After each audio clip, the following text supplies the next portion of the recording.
Live from downtown Detroit, Local 4 News at noon starts now. An employee here at Blake Cider Mill in Armada made threats yesterday, saying he was going to shoot the place up. The difficult decision ownership here had to make, and actually why it wasn't so difficult in the long run. Plus, road rage in Livonia. The man in this video is now in big trouble after going off on a truck driver. Things are looking up on Wall Street right now. Well, sort of, after the worst day of the year. Why many fear this is only the beginning. But first, we start with breaking news out of Dearborn, where two westbound lanes of I-94 are closed right now following an 18-wheeler crash. Sky 4 shows crews working to clean up near Oakwood, near Allen Park. You can see part of that semi crashed over the guardrail. We're now checking to see if everyone was okay. We're working this story and we'll keep you updated on clickondetroit.com. Also breaking this noon, NBC News is reporting Israel will block Michigan Congresswoman Rashida Tlaib from visiting the country. Israel is blocking Tlaib and Congresswoman Omar of Minnesota. Both congressmen are Muslim and are pro-Palestinian. Israel's deputy foreign minister says the country will not allow anyone who negates our right of existence. New at noon.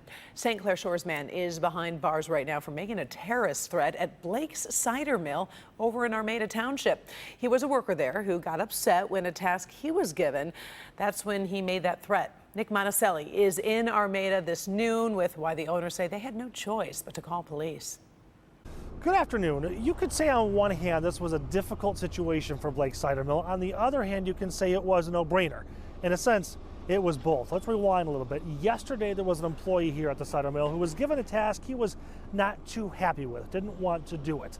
There was an argument, there was an issue, and on the way out, he made a threat, essentially saying that he was going to shoot this place up. In today's day and age, that kind of language, that threat, is taken much more seriously. So again, the management and the ownership here at Blake's had a decision to make. Should they take this credible? Could this be an issue?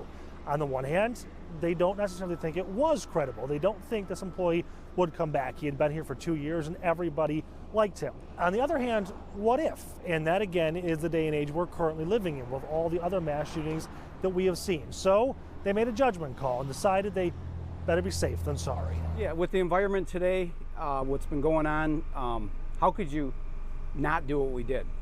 You don't have a choice. You have to come forward.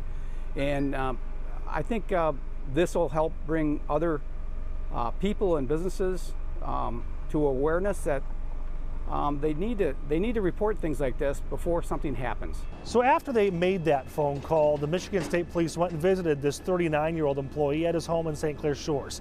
Not only did he talk about that threat he made, but also made additional threats. MSP won't go into exactly what those were, but the troopers felt that was enough to arrest this 39-year-old, and he could be charged with making terroristic threats. That, if convicted, is a 20-year felony. The county prosecutor will have to decide what to do next. In Armada, Nick Monticelli, Local 4.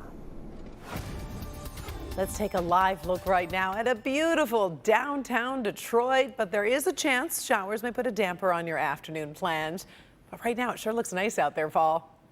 Oh, yeah, it's nice in a lot of places, including at Comerica Park, where they're going to play baseball in about an hour. First pitch at 1:10 for the afternoon game, and it looks like an on-time start.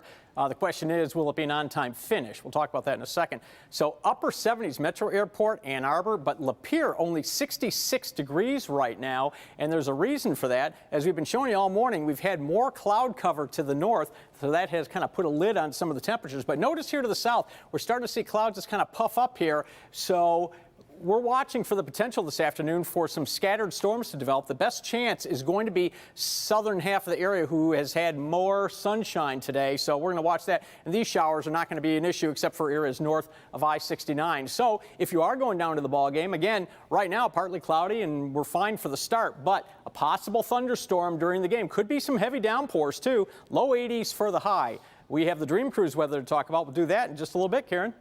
Thank you, Paul. In about an hour, longtime Oakland County Executive L. Brooks Patterson will be laid to rest. Patterson's funeral will be held at the Woodside Bible Church in Troy at 1:30 this afternoon.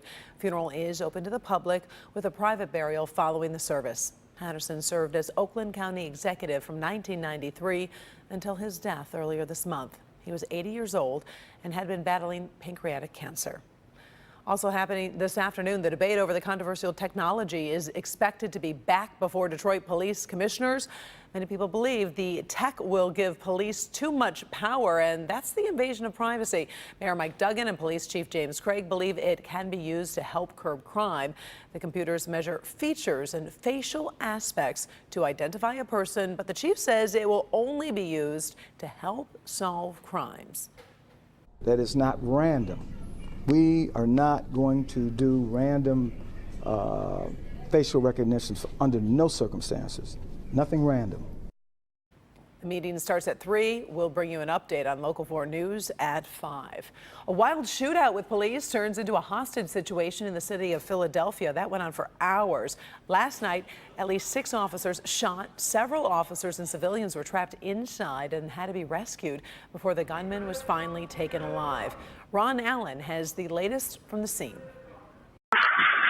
Shots fired coming from the second floor. Overnight, a terrifying standoff playing out in this North Philadelphia neighborhood. Shots fired at police. Police radio traffic frantic, an officer desperately calling for backup. Give me SWAT ASAP.